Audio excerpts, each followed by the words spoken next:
I marvel at the fact that at the age of 17, when I'd never cracked open a Bible on my own, the previous year, a little bit of exposure had come.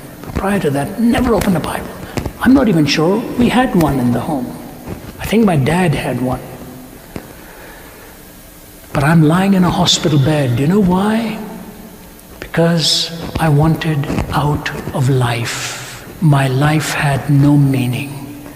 I wanted to be a cricketer. I wanted to play tennis. I did it well, but I would never have excelled to the ranks of the best. So I wasn't even going to make it there. I just did it, played at a university level, that was it.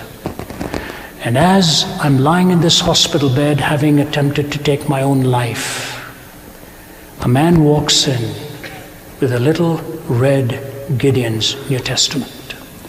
I couldn't reach out for it because my body was dehydrated. The moisture was gone.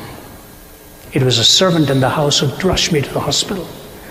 And my mother takes that Bible that he gives and she says, "You really can't stay here. My son is in critical condition." And he said, "Ma'am, your son needs this more than anything else." And so he opens to John chapter 14, where Jesus is talking to Thomas. "I'm the way, the truth, and the life. No one comes unto the Father except through me." And then he goes on in verse 19 and says, "Because I live, you also shall live." The power of the Word of God to crack open this encrusted heart of a young man who'd never had the wisdom to open it before.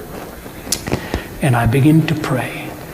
And I say, "Lord, if you are the Lord of life, take me out of this hospital room. I will leave no stone unturned in my pursuit of truth." That day is so vivid in my mind. Every time I go to Delhi, my home city in India, I always take a taxi and I go and park outside that hospital room, and I just saw the hospital building, and I just sit there for about 10 or 15 minutes and recall what happened when I was 17 years old. Happened with the Word of God. Happened with the Word of God. And as I walked out of there, 5 days later, the doctor looked at me and he said, "Young man, we've given you back your life, but we cannot make you want to live."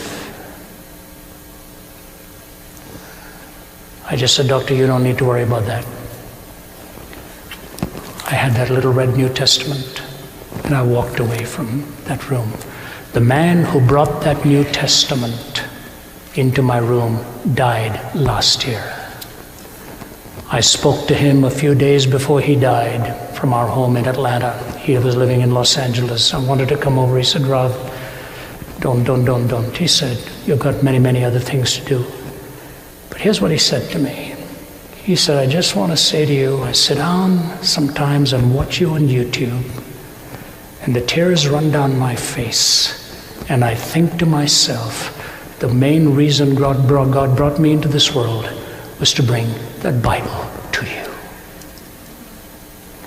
I said, "Fred, God brought you into the world for a lot more than just that." He said, "No, man." He said, "I just want you to know, I can't say enough of what it means that you're one of my sons in the faith, and it gives me the greatest amount of joy. Thy word is truth. Thy word is truth."